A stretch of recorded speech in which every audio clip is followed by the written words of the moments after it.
Beyond labels, a journey into the true identity, real talk. Who am I? The day faith met conscience, from which my process of change did not come into my life because I was looking for it. Change came in because life forced me to ask questions that no one around me was willing to answer. And the biggest question of all was simple, yet dangerous. Who am I? And that is the same question I want every reader to ask themselves. Not the version handed to you by society, religion, politics, or fear, but the truth that lives inside you.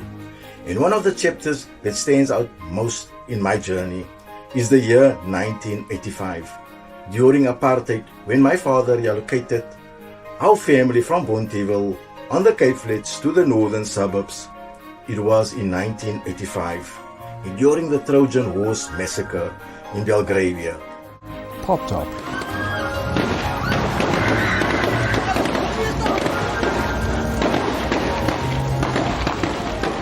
One stunned youngster froze and watched the horror unfold. Back in 1985, we had no idea that the police had labeled their operation Ghost Vehicle. When I wrote the story that day, I called it a deadly Trojan horse.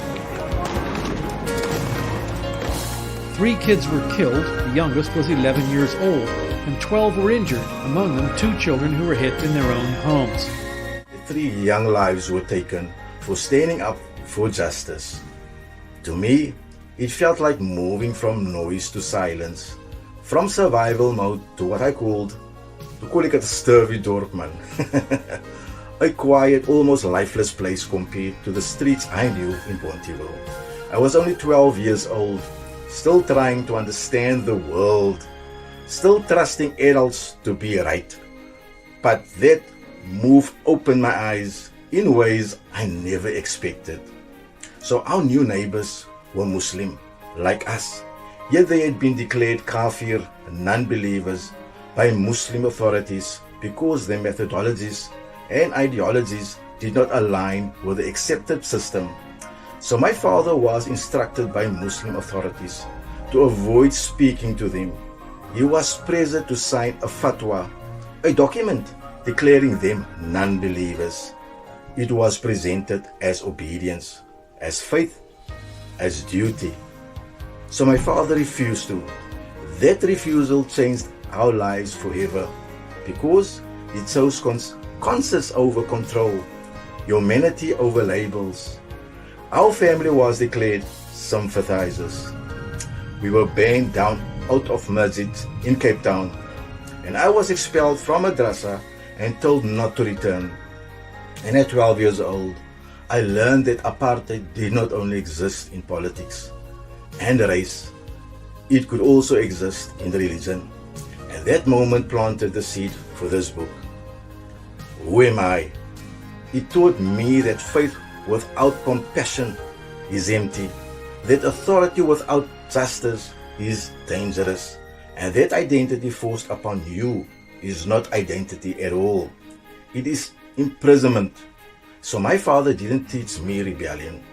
He taught me integrity, and he showed me that standing alone is sometimes the most faithful thing you can do.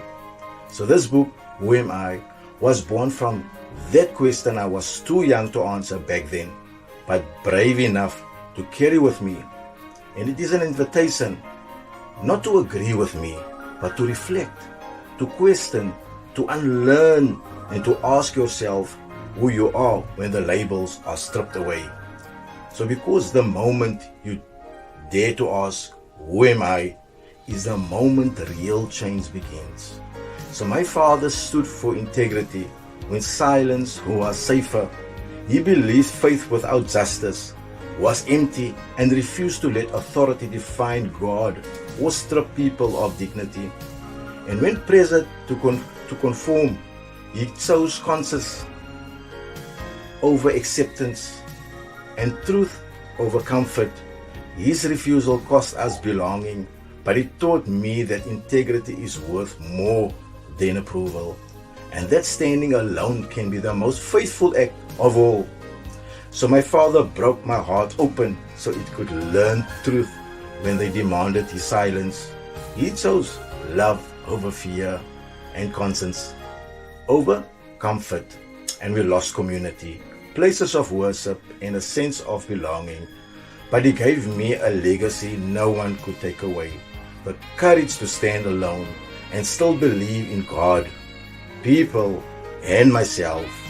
So the question that changed everything: who am I? Wie's op het? Kyk vir dit stories met Anwar Sadat.